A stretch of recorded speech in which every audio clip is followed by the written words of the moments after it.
Boa tarde, quase boa noite. Aguardando a Renata entrar para começar nossa live.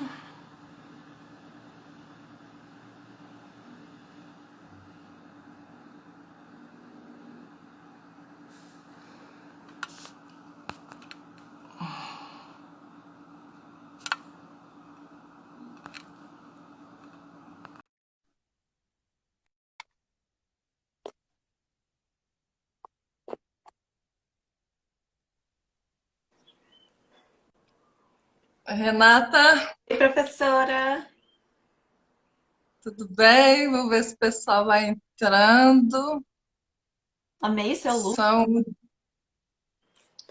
que foi, amor, meu look? Aham, Oh, Jafferson, se conhece? meu namorado. Ai, que bonitinho! Bem-vindo, Jafferson. É uma Obrigada. honra ter você aqui com a gente. Bem-vindo, Daqui a Jé. pouco as pessoas vão entrando. São 18h04 no meu relógio. É bom a gente Jaqueline. tomar consciência. Não, acho que é Jaqueline, não. É bom É, a gente tomar consciência do horário, Renata, porque da outra vez caiu. Eu tava no meio da fala e caiu. O Instagram desliga na nossa cara. Então, mas tá tudo certo, né? Eu acho que mais importante que o tempo é a conexão que a gente consegue estabelecer durante esses períodos. Se eu me conectar com você por 5 minutos, com qualidade, às vezes vale mais do que 5, 6, 7, 8 horas, né? De uma verdade. conexão sem presença. Você tá me ouvindo bem, Renata? Tô ouvindo, professora. A senhora me ouve Tá também. bom. Ouço. Tô te ouvindo bem também. Então, eu vou começar agradecendo, como eu te falei, eu embalo, desço a ladeira numa toada de 220 por hora. Eu vou começar com os agradecimentos. Vou situar o que essa live é parte de um movimento meu de conversar com pessoas da área do direito sobre assuntos relevantes de direito administrativo e de processo administrativo nessa primeira etapa das AARE, atividades acadêmicas remotas emergenciais.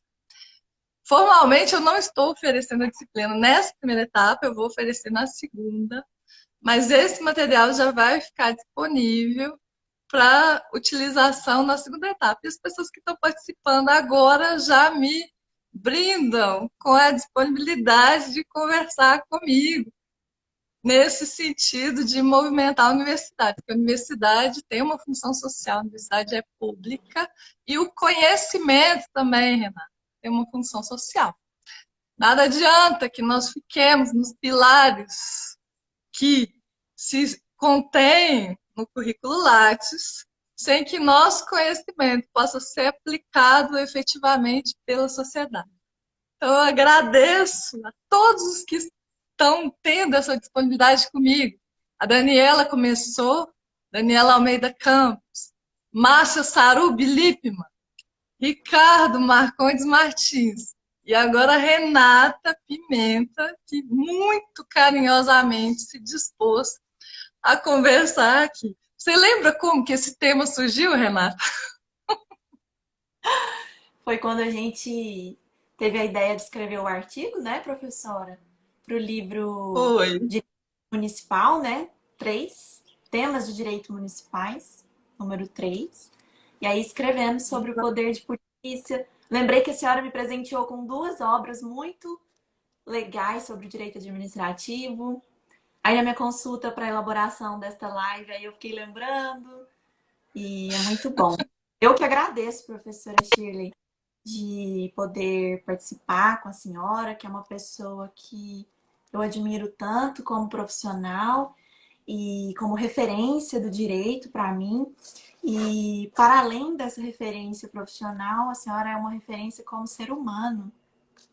E eu sou muito feliz por contar com a sua presença na minha vida, com a sua amizade, em poder compartilhar conversas em que eu sou tão agraciada e nunca saio do mesmo jeito em nenhuma conversa nossa. Eu sempre fico reflexiva sobre algum ponto, sobre uma questão do direito ou da vida. E eu sou muito grata à senhora. Muito obrigada. Eu que agradeço, Renata. Eu agradeço por pessoas como você, porque pessoas que nos permitem sermos exatamente como somos são pessoas muito raras, são pessoas valiosas. E aí, lembrando que a administração pública se faz por meio da atividade de seres humanos, de pessoas humanas. Eu já estou recebendo tanto de comentário, Marcelo Estevam, tanto de gente já falando tanto de coisa bonita. Eu agradeço a todos vocês. E é por vocês e para vocês que a gente mobiliza aqui. E acreditem, eu estudei para fazer isso aqui. Porque a Renata, muitas vezes a Renata coloca a preocupação dela com o resultado, com o que, que nós vamos colocar. Gente, eu sou professora há 30 anos. Na UFA é o 19º ano letivo. Eu fiz pós-doutorado em Aalborg, na Dinamarca. Eu fiz doutorado na UFMG. A gente escreve sem parar, mas cada vez que a gente vai apresentar um tema, é como se fosse a primeira vez. Porque é muita responsabilidade de tratar sobre alguma coisa com as pessoas nos ouvindo. E no nosso caso vai ficar gravado. Então é mais responsabilidade ainda. Mas como eu sempre falei para a Jaqueline, coragem é a força do coração. Então, é preciso que nós tenhamos coragem de abordar os temas e de colocar a mão na massa mesmo, porque é dessa forma que o progresso acontece. Né? Conversando com a Renata, preparando a live, eu falei da minha gratidão a todos os mestres que me antecederam, a todos aqueles que caminharam até esse ponto e de quem eu pude tomar e receber tanto, e dessa forma nós conseguimos passar adiante. Então, uma das pessoas que marcou a minha trajetória no direito são vários nomes. E aí eu me inspiro em várias pessoas, mas o professor Maurício Godinho é do meu coração. Tanto é que eu escrevo até hoje em direito do trabalho, mesmo não sendo, pela oportunidade que a professora Juliane concede. Então, assim, o caminho de todos que nos antecederam é muito importante para que nós consigamos dar um pequeno passo adiante e dessa forma que o progresso aconteça. Vamos falar do tema, Renata, então. Eu preparei uma introduçãozinha, você tem total liberdade para me interromper e se você observar alguma pergunta e quiser colocar, eu vou fazer uma introdução sobre poderes, tá? Eu fiz um roteiro aqui de poderes. E aí, no momento que você quiser, você entra com exemplo, você fala do caso específico, do controle da dengue, da prevenção, da repressão, às vezes, a condutas que podem constituir um perigo para a coletividade, e aí você fica à vontade, tá? Então, eu vou fazer uma pincelada sobre poderes. O que são os poderes da administração pública? Toda vez em sala de aula eu costumo falar, são prerrogativas PIF. Você lembra disso, Renata? Prerrogativas PIF. PIF, é FIF. São prerrogativas funcionais, instrumentais e finalísticas. Por que são prerrogativas funcionais? Porque são inerentes ao exercício da função pública. Fora da função, a prerrogativa não é validamente exercitável. São prerrogativas instrumentais. Por quê? Porque são meios de realização do interesse público. São maneiras de cumprir o dever. Qual que é o dever primordial do Estado? Proteger, cuidar do cidadão. Ensejar a prosperidade pública, ou seja, ensejar um terreno fértil para que cada indivíduo possa se desenvolver globalmente. E aí, se você for falar, pensar no conceito de saúde, da Organização Mundial de Saúde, saúde é o bem-estar físico, emocional, psicológico, é a aptidão para funcionar individualmente e em grupo. E o Estado deve proporcionar um ambiente favorável para que o indivíduo tenha saúde. Então, lembrando, poderes da administração pública são prerrogativas funcionais, instrumentais, porque são meios de obtenção do resultado, que é a proteção do interesse público, e finalísticas. Por quê? Porque o exercício da prerrogativa é sempre fundado, atrelado e limitado na finalidade pública específica que o autorizou ou determinou. Então, poder de polícia, como poder da administração pública, deve obedecer à finalidade que o fundamentou. E, nessa medida, o fundamento é o limite ao poder de polícia. Eu não posso, por exemplo, usar o poder de polícia para prejudicar um inimigo meu, um desafeto. Por quê? Porque uma prerrogativa pública não pode ser manejada com vistas a uma finalidade particular e nem acolhida pelo direito, no caso, rejeitada pelo direito. Sob pena de O que foi, configurar Ana? poder, né, professora? Sim, abuso de poder. Abuso, o que é abuso, Renato? É o mau uso, é o uso desvirtuado da prerrogativa. E aí, dentro desse tópico de poderes da administração pública, surgem a vinculação e a discricionariedade como poderes. E aí, a vinculação e a discrição seriam poderes? Vinculação e discricionariedade são modos de incidência do princípio da legalidade ou da juridicidade no exercício da função administrativa. Então, em cada comportamento do administrador público, eu posso ter vinculação e ou discrição. O que eu costumo falar na sala de aula? Que a atuação da administração pública é sempre vinculada, no sentido de que é preciso que haja uma norma que fundamente a atividade administrativa. E aí, quando eu falo norma, é importante lembrar que existe norma-regra e norma-princípio. Muitas vezes, o ordenamento jurídico não define objetivamente os parâmetros de atuação da administração. E aí o administrador vai fazer o quê? Vai falar assim, não está escrito lá no manual de receita, não tem os parâmetros totalmente definidos, então eu não vou agir.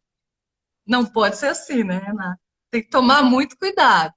Pesquisando para fazer a live, eu encontrei um recurso especial de responsabilização subjetiva do Estado por negligência na fiscalização.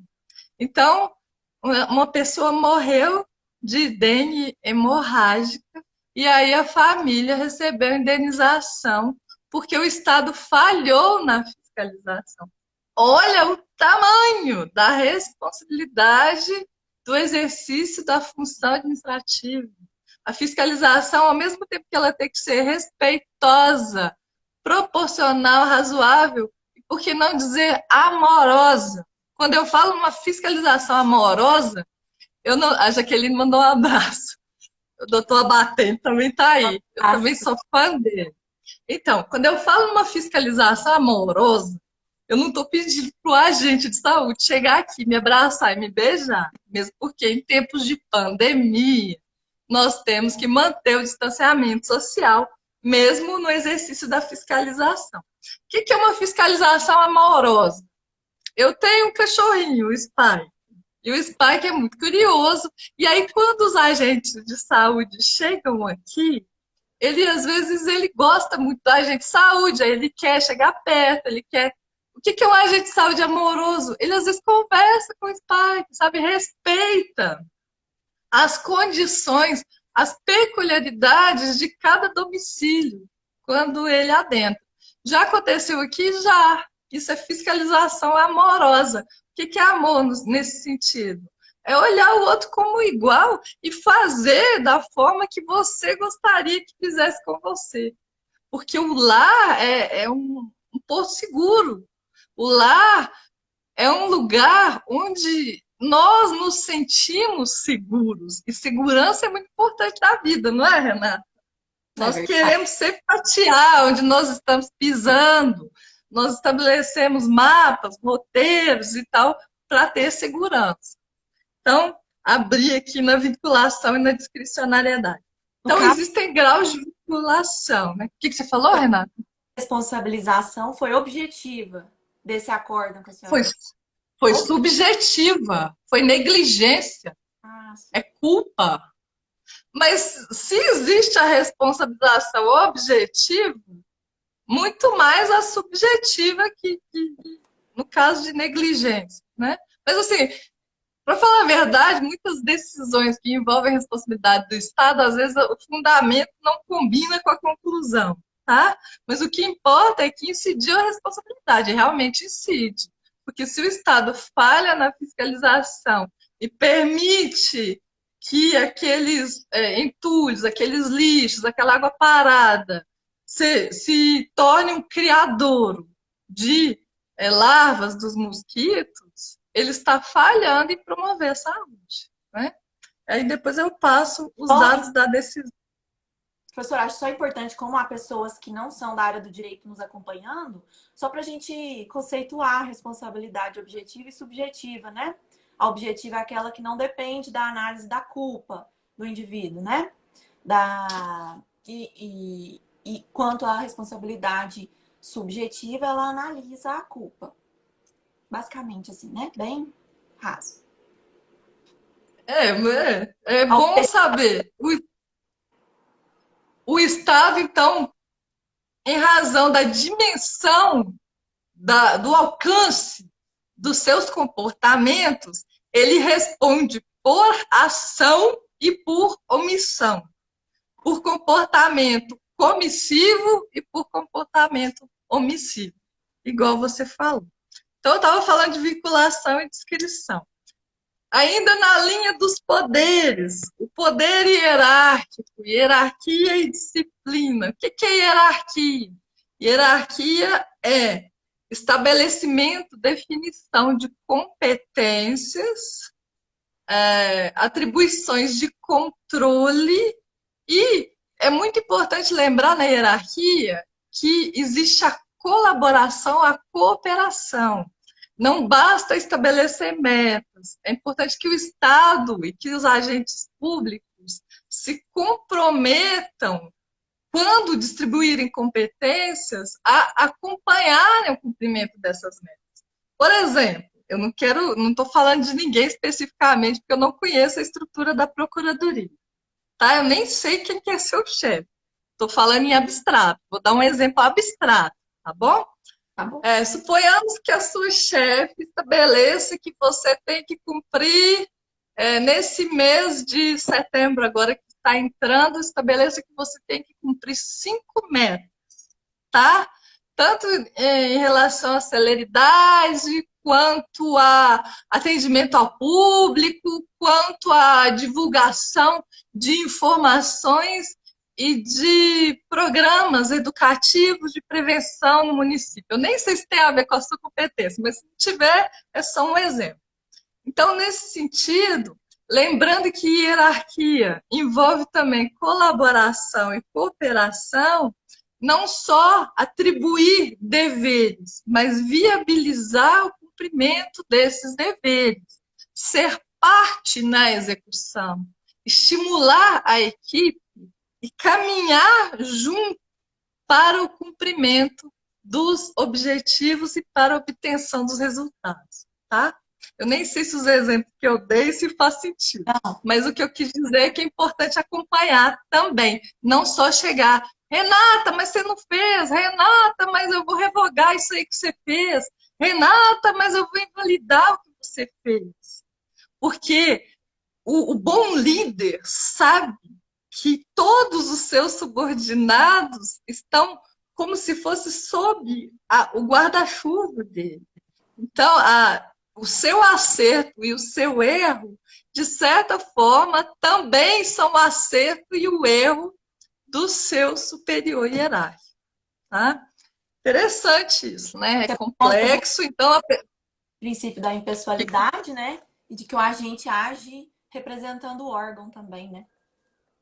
sim, as pessoas passam e a função permanece. Por isso que é importante deixar o melhor de si para quem está vivo, né? E aí eu lembrei do meio ambiente, da sustentabilidade para as próximas gerações. É fazer como se amanhã alguém chegasse e conseguisse continuar a atividade da onde parou. Então, poder hierárquico que engloba também o poder disciplinar. E aí o poder disciplinar tem um paralelo com o poder de polícia. Então, qual que seria um ponto comum entre o poder disciplinar e o poder de polícia? Os dois podem ter aspectos repressivos. Por que eu falei podem ter aspectos repressivos? Porque disciplina não é só punição. Disciplina é prevenção. Da mesma forma que eu falei que hierarquia envolve trabalhar junto e se comprometer com a caminhada e com o resultado, a disciplina da mesma forma. Se você for pensar, Renata, quando os nossos pais nos corrigem, a forma pela qual eles nos corrigem faz toda a diferença no resultado. Então, Verdade. a disciplina pode ser tomada de uma forma preventiva. Muitas vezes a gente lê nos manuais e vê nos vídeos de direito administrativo o poder disciplinar como poder punitivo. Existe a educação disciplinar, a formação de comportamentos que sejam preventivamente aptos a evitar a punição. Tanto é que agora existe a possibilidade de suspensão do processo administrativo disciplinar, por exemplo, para que se celebre um acordo como alternativa à punição, para aquelas infrações administrativas que tenham menor potencial ofensivo. Eu estou fazendo um apanhado dos poderes, vou continuar, vou falar um pouquinho do poder normativo, até chegar no poder de polícia, e aí está com você, tá, Renata? Tá bom. Poder normativo, mas continua falando do dia que você está, fazendo as observações, fica à vontade. O que seria o poder normativo da administração? É a prerrogativa funcional, instrumental, finalística do agente público de editar atos administrativos, ou seja, atos infralegais, abaixo da lei, abaixo da Constituição. E, por favor, respeitando os princípios da administração pública. Sim. Então, prerrogativa da administração de editar atos infralegais a fim de viabilizar a aplicação o que eu chamo, parafraseando o professor Paulo Neves de Carvalho, que foi meu professor no doutorado na UFMG, ele chama de regras gerais abstratas e obrigatórias. Regras gerais abstratas, obrigatórias e com novidade. São os atos normativos originários, regras gerais abstratas, obrigatórias e com novidade. Então, as normas legais, as normas constitucionais e as normas principiológicas.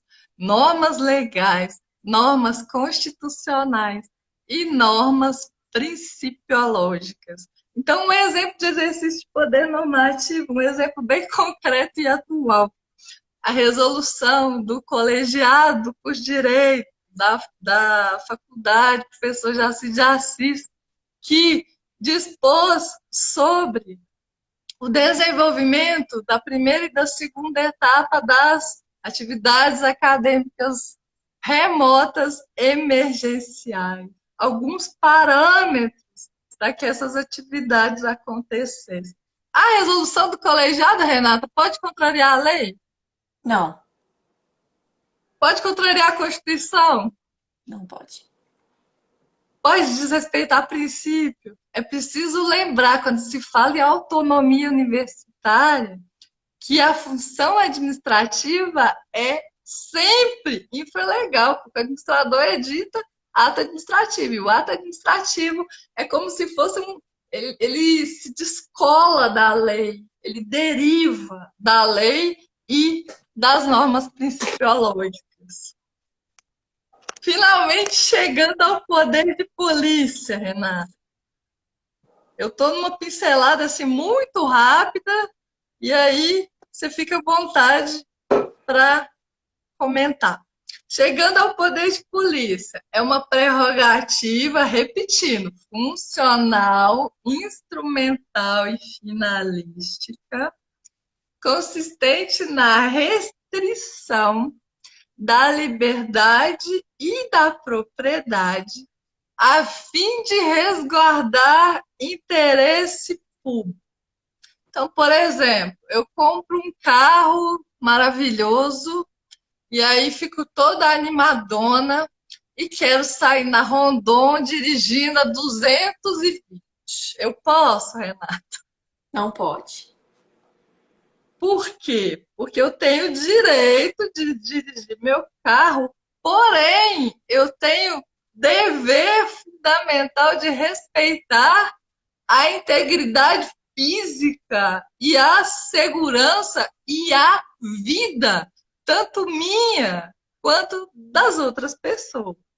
Por isso existem as normas de trânsito para proteger pedestres e condutores deles mesmos e dos outros.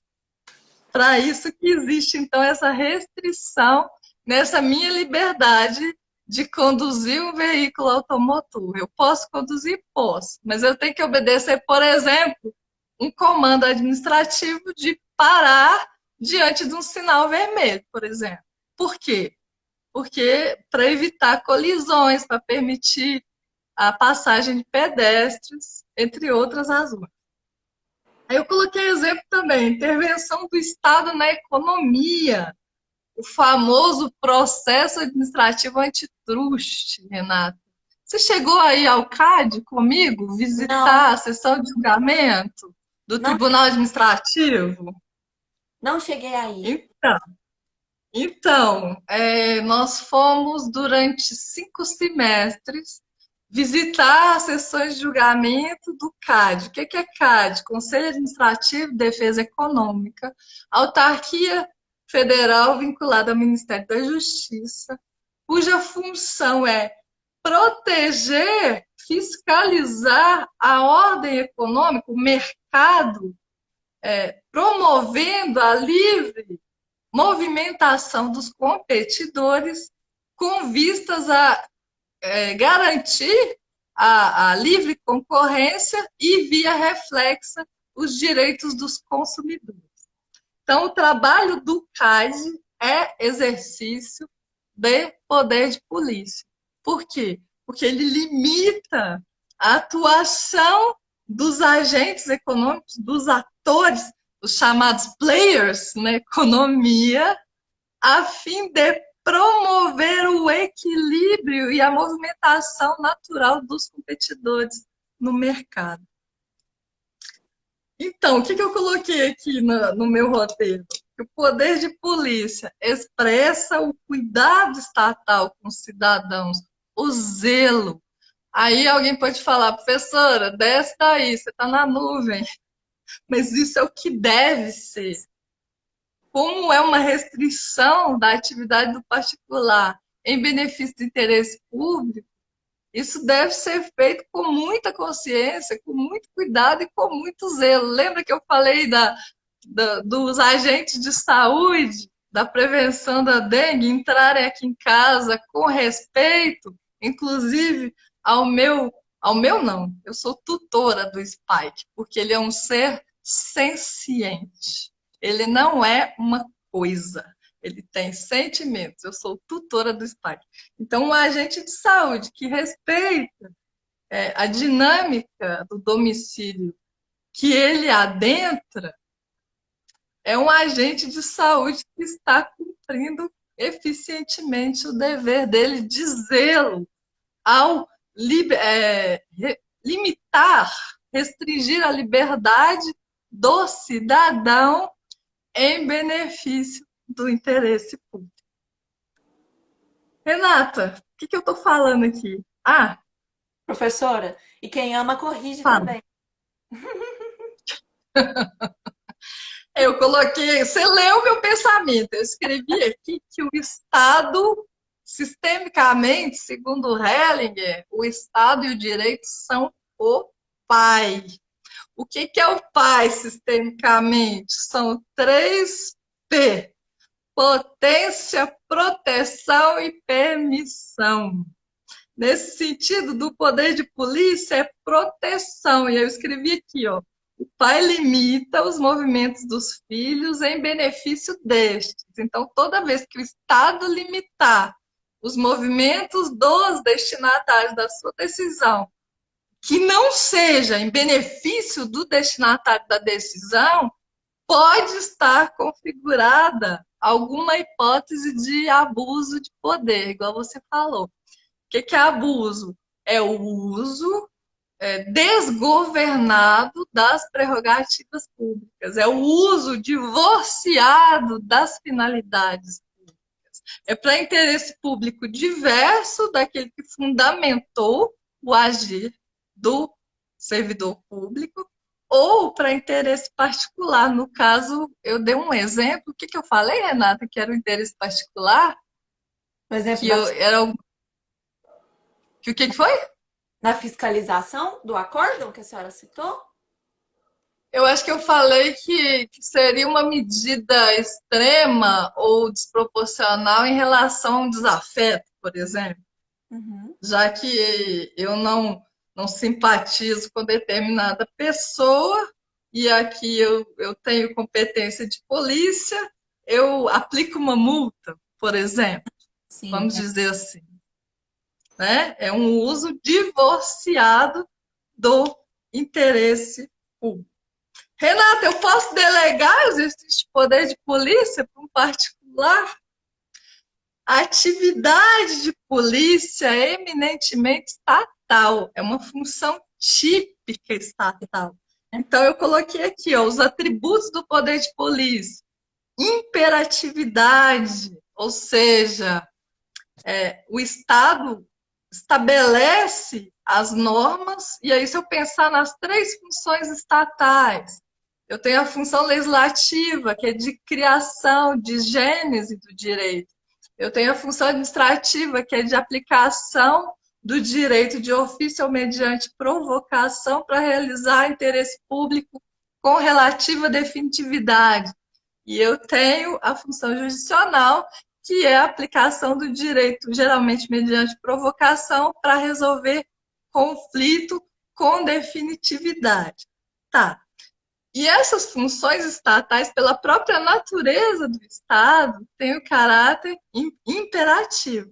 Então, e aí você vai falar, professora, mas nem todo ato administrativo é imperativo. Não, os ampliativos de direito não. E aí eu brinco, ninguém é obrigado a ser feliz. Se eu te der um prêmio, Renata, você não é obrigado a receber. Né? Se eu quiser te dar pão de mel, você não é obrigado a aceitar. Mas no caso de poder de polícia, que é uma atuação restritiva, ela é sim imperativa. Imperatividade combina com delegação a particular? Não. Não. Porque eu, como Shirley, não posso obrigar você, Renata, a absolutamente nada.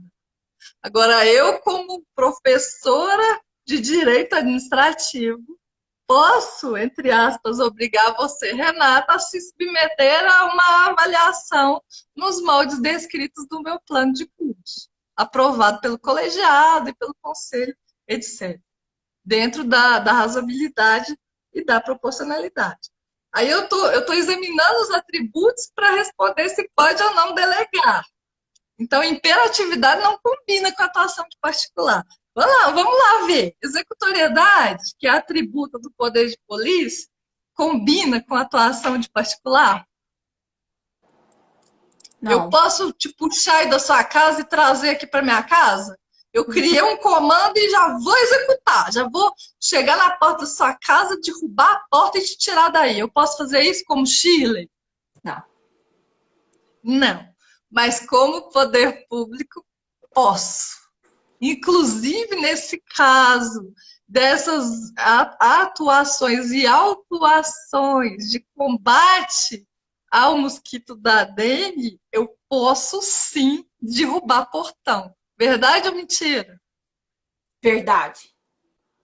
Por quê? Porque se existe, por exemplo, um imóvel abandonado, ou se existem pessoas que resistem injustificadamente às atividades da autoridade de saúde do município, eu posso executar o comando e tomar medidas materiais necessárias e urgentes, obviamente respeitado o regime jurídico administrativo, certo?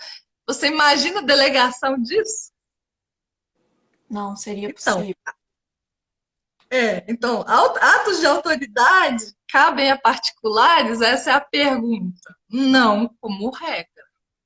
Talvez, por exemplo, no exercício da polícia de trânsito, a instalação dos radares, que é ato material, pode ser feita por uma empresa particular, por exemplo, tá?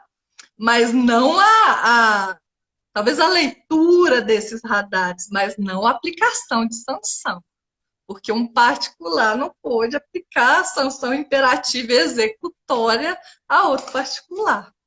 Isso Então a porque, regra é. O que foi?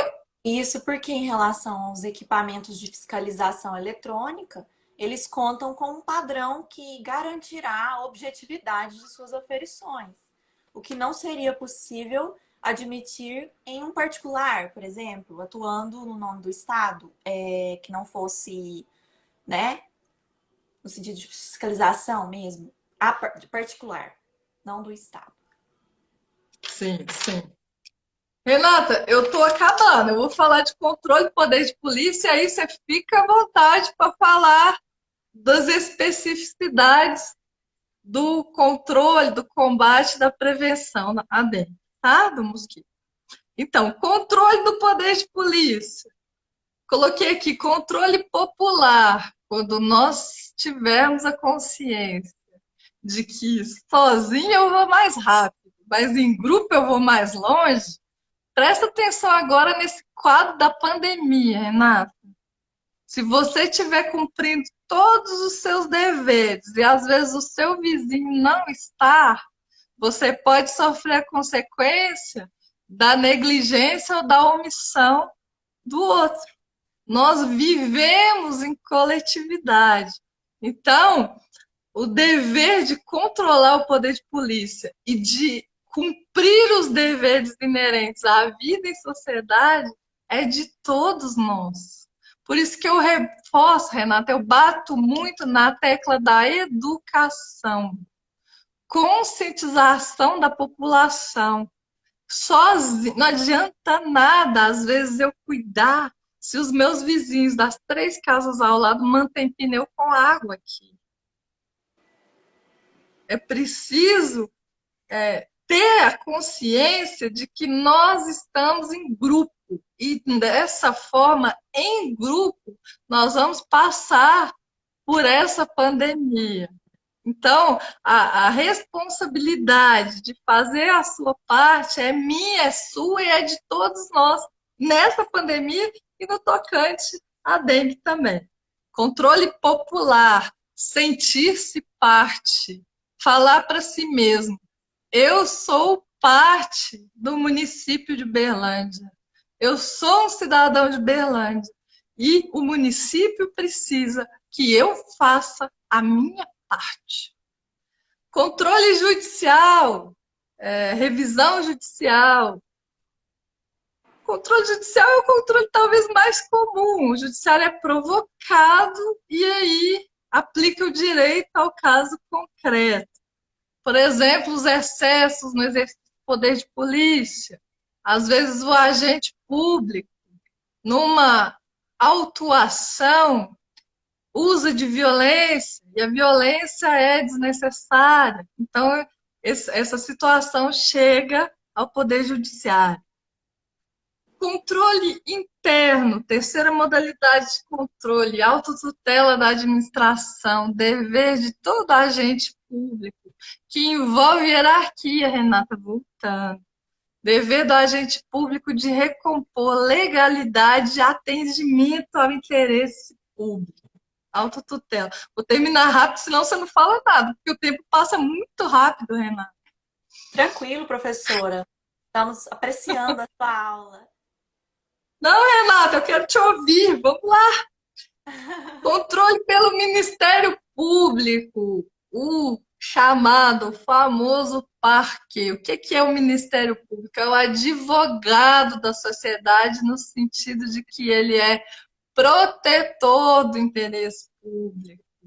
Ele deve cuidar do interesse público como parte ou como fiscal da lei, né, Renata? Custos legis. Sim. E, finalmente, o controle pelo legislativo, diretamente, por exemplo, pelas CPIs, pelas comissões parlamentares de inquérito, e por meio dos tribunais de contas, perante os quais tramitam processos administrativos de contas. Renata, fala um pouquinho, então, do combate, da prevenção, do cuidado em relação ao mosquito. Como é que fala o nome dele, Renata? Aedes aegypti. Isso, fala desse Então, assunto aí, que é o assunto da nossa live. primeiro eu quero chamar a atenção para um problema que é verificado na nossa sociedade de talvez existir uma cultura de apagar o fogo em situações que reclamam uma atuação mais emergencial, esquecendo-se de questões que já existem, que são perpétuas e que... o que eu quero dizer com isso? Como nós estamos agora num período de pandemia do coronavírus, quase não ouvimos muito falar das pessoas a respeito do controle ao mosquito Aedes aegypti. E isso realmente é um problema de saúde pública e que está está impressa essa cultura, né, na sociedade. Eu quero citar um exemplo, não vou colocar nomes para não expor a pessoa, mas eu comentei com uma pessoa que eu iria fazer essa live, né, com a senhora sobre o Aedes aegypti. A pessoa falou, mas como assim? A gente está em período de pandemia do coronavírus e você vai falar de Aedes aegypti, de dengue? Não, você está atrasada. Aí eu disse, é exatamente esse o problema. Nós precisamos ter um olhar voltado para a política sanitária como um todo, não apenas para questões específicas. Talvez se em nível mundial, né, houvesse tido essa preocupação de lá atrás, evitar que uma endemia, por exemplo, que é regional, se alastrasse e hoje se tornasse pandemia, talvez a situação hoje seria diferente. Então, o que nos garante que a dengue não pode se tornar uma pandemia? Hoje ela é uma endemia, né? Pela classificação da Organização Mundial de Saúde. E é necessário que se adotem medidas para o combate, né? E eu trago aqui alguns registros muito preocupantes, professora, em relação à Aedes aegypti, que é um vetor transmissor de doenças como a dengue, febre amarela, zika e chikungunya, que são doenças com alto potencial mortífero, né? Essas doenças, elas causam morte, sim, e muito mais agora por conta da pandemia e o perigo da contaminação cruzada. Consoante especialistas, a dengue acumulada com a pandemia, com o coronavírus, agrava a situação de uma tal forma em que complicações podem ser mais fáceis e, infelizmente, gerar o óbito. Então, olha os dados que nós temos. O Brasil registrou 1.544.987 casos de dengue em 2019, o que representa uma percentagem de 488% a mais do que os casos verificados em 2018. Em relação aos dados fornecidos pela Secretaria do Estado de Minas Gerais, temos que agora, em 2020, até o dia 10/8, em que foi feita a pesquisa, 54 óbitos em investigação pela dengue, sendo que 10 óbitos já estão confirmados. E em relação à febre chikungunya, e sendo que Minas Gerais registrou 81.619 casos só até 10 de agosto, agora de 2020. Com relação à febre chikungunya, há 3 óbitos em investigação. E em relação à Zika, 387 casos prováveis da doença. E eu não disse sobre os casos da febre chikungunya, 1.203 casos, sendo 3 óbitos em investigação, certo? E então, professora, qual é a discussão, né, que se impõe em relação aos vírus, né, propagados pelo mosquito Aedes aegypti? Primeiro, eu queria trazer essa problematização da questão da consciência mesmo, fora do período de epidemias deflagradas, né? E agora eu quero trazer a Lei Federal 13.301, de 27 de junho de 2016. Esta lei, ela editou medidas, ela previu medidas que podem ser adotadas pelo Poder Executivo do Estado, dos Estados, da União, dos Estados e dos municípios, no controle da dengue. No controle da dengue, aliás, no controle ao Aedes aegypti, né? E aí, entre as medidas, professor, temos a realização de campanhas educativas, que, como a senhora bem disse, é necessário uma maior conscientização.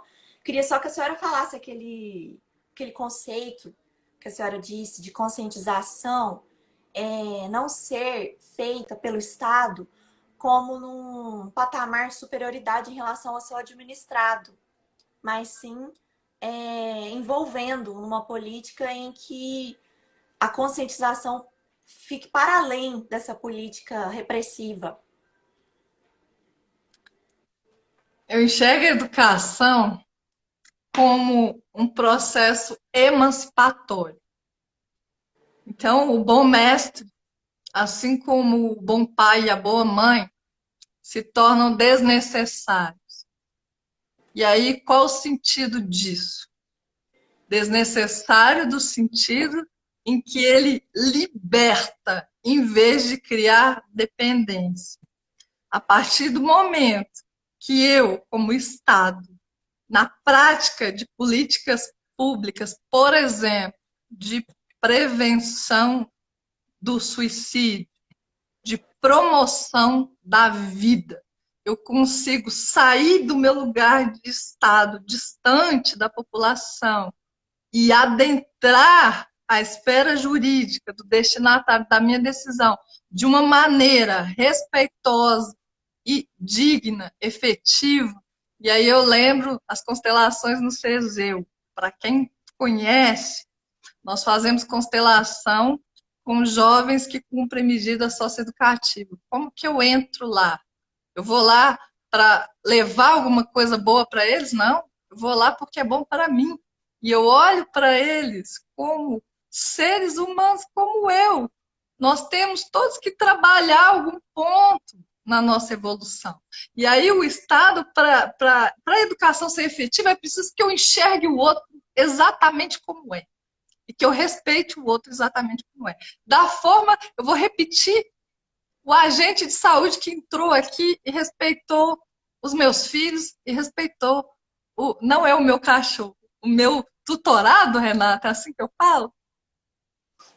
Então, a educação efetiva parte do pressuposto de que o educando tem dignidade e tem condições de caminhar pelas próprias pernas. Dessa forma, eu emancipo o destinatário da decisão, em vez de ficar nessa atitude assistencialista e paternalista que gera dependência. Eu preciso que me entenda.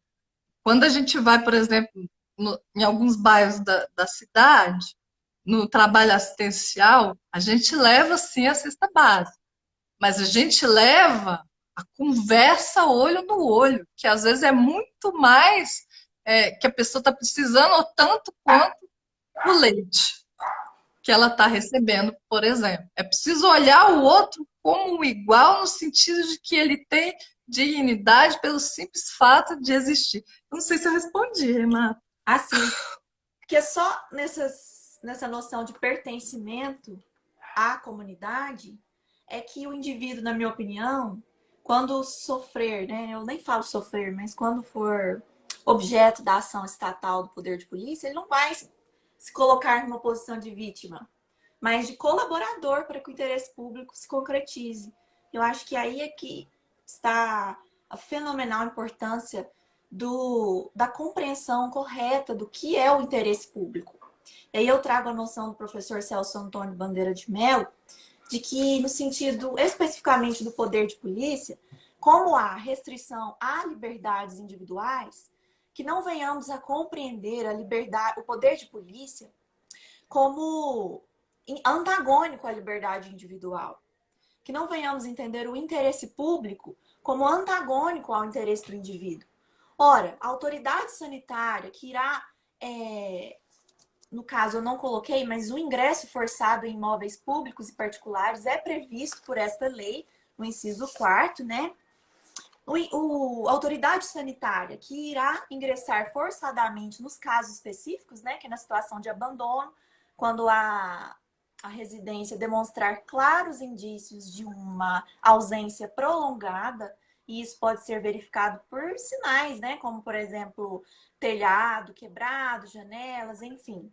Ou na situação de ausência prolongada, né, na ausência quando o poder público tiver tentado ir nesta casa no intervalo de 10 dias, por 2 vezes em horários diferentes, né? E no caso da recusa mesmo, quando a pessoa se recusa, ora, o agente público que irá entrar forçadamente nessas condições, ele está lá não só para proteger a saúde de outras pessoas, mas também do morador daquela residência, que um dia pode voltar. E aí, no caso, o interesse público pode ser compreendido como uma dimensão pública do direito individual. Então, não há um embate de forças. Só que, como é uma restrição dos direitos individuais, impõe também essa reflexão até que ponto, então, poderia o interesse público agir em nome da coletividade. Ora, até o ponto em que ele, como a senhora bem colocou, estiver atuando para a finalidade que ele foi criado, né? Que era a proteção do bem comum. E aí eu trago aqui a previsão constitucional, né, no artigo 3º, inciso 4º, que é um objetivo fundamental da República Federativa do Brasil, promover o bem de todos, né? E não entendermos que o interesse público é autônomo com relação aos interesses individuais é de extrema importância para conferirmos a legitimidade desse poder de polícia. Né, professor? A senhora quer fazer algum comentário? Não, eu tô adorando os comentários da Juliana, da Daniela, tá? O pessoal tá falando tanta de coisa legal. Só que eu não te interrompi pra gente, Eu quero né, ir aqui. tocando. Renata, nós temos, eu acho que, deixa eu ver, 8 minutos, eu acho. Será que a gente termina e abre mais uns 10 minutos uma outra? Ué, não O sei, que que você professor. acha? Eu acho que não é não. Eu só vou dar aqui um recado. Quem Ah, gostaria de certificado para a live, vou colocar aqui o link do formulário. Eu peço que preencham, por favor. Tá bom, pessoal? E, professora, só uma última reflexão que eu queria trazer. Nesta lei, falar bem rapidinho, na Lei 13.301, é porque lá no artigo 1º, ela cita que é na situação de iminente perigo à saúde pública pela presença do mosquito transmissor do vírus da dengue. Ora, haveria algum momento em que a presença do vírus transmissor, né, do mosquito, haveria algum momento em que a presença do mosquito não representa um problema de saúde pública? Ora, fica aí a reflexão. E outra, ela coloca como espaço ela coloca como espaço temporal a questão dessas medidas poderem ser adotadas apenas enquanto perdurar a emergência em saúde pública de importância nacional, que é o ESPIN. E aí, no caso, a dengue teve o ESPIN revogado em 2017. O ESPIN que agora voltou para o coronavírus, recentemente. Ora, fica a reflexão do quê? Será que o município depende dessa lei aqui para agir, do seu poder de polícia, para realizar campanhas, para ingressar forçosamente nos imóveis? Penso que não, professora.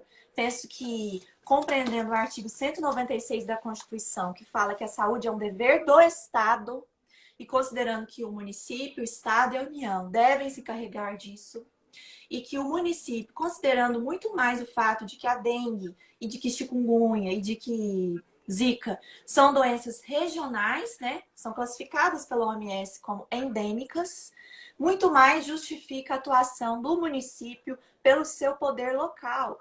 O que eu acho que essas medidas são completamente possíveis de ser tomadas, inclusive fora desse período. E aí fica essa reflexão. Eu sei que a senhora pensa um pouco diferente de mim. E é isso. Não sei se eu penso diferente, não, Renan. Eu acho que a atuação tem que ser mais razoável e mais amorosa. Mas que pode, eu não tenho a menor dúvida. Tanto é que eu quase saí de pijama um dia antes das 8, porque veio aquele fumacê, que eu chamo de goiaba podre, porque para mim tem cheiro de goiaba podre. Aí aquele fumacê da goiaba podre, o agente de saúde bateu, eu tava de pijama, eu saio com os meninos, com o cachorro, jamais vou impedir a autoridade pública de entrar. Eu dou meu chilique porque eu acho que a atuação poderia ser mais razoável, talvez com aviso prévio, talvez em horários, né, não antes das 8 da manhã, enfim, mas que a autoridade deve atuar, eu sou a primeira a fazer tudo que a autoridade me pede, porque o sentido de eu como agente público, o sentido de servir o público, de servir o público, já falei, de serviço público é servir o público. E como que eu vou pregar, lecionar princípios da administração pública se a gente bate aqui e eu sou um obstáculo? Entendeu o que eu estou falando? Eu às vezes discordo do como, tá? Isso, para Do discordar. modus operandi, mas da atuação, a atuação é essencial. Renata, eu acho que nosso tempo está acabando. Eu vou ler, eu acho que tem 1 minuto para ler, agradecer a participação de todos. Vai ficar aqui no IGTV, vai para o YouTube. Eu vou ler uma frasezinha desse direito municipal 2 e do direito municipal 1. É uma frase mesmo. A ordem social estabelecida é o que nos separa da catástrofe. Está em francês e eu estou lendo em português. Então, a ordem é necessária. É condição sine qua non para a nossa existência coletiva, ainda que pessoas como eu esperneiem e saiam de pijama. Eu obedeço esperneando, mas eu obedeço. Eu sei Tá? que será sobre a forma, professora. A outra frase maravilhosa do Direito Municipal 1 também, descobri essas frases hoje. A única coisa que vai redimir ou salvar a humanidade é cooperação. Está em inglês, é uma frase de Bertrand Russell, e a outra era de Maurice Horriu. Então, cooperar, trabalhar em conjunto, na pandemia, na endemia, hoje e sempre. É a única maneira da gente avançar, trabalhar em conjunto. Gratidão a todo mundo que participou. Renata, é uma honra e uma alegria ter você comigo, na live e fora dela. Prazer Até a próxima oportunidade. 20 segundos, eles vão desligar a gente. Beijo. Obrigada a todos. Gratidão. Numa sexta-feira. Um abraço. Gratidão, beijo. Beijos. Até a próxima oportunidade. Tchau. Obrigada, professor.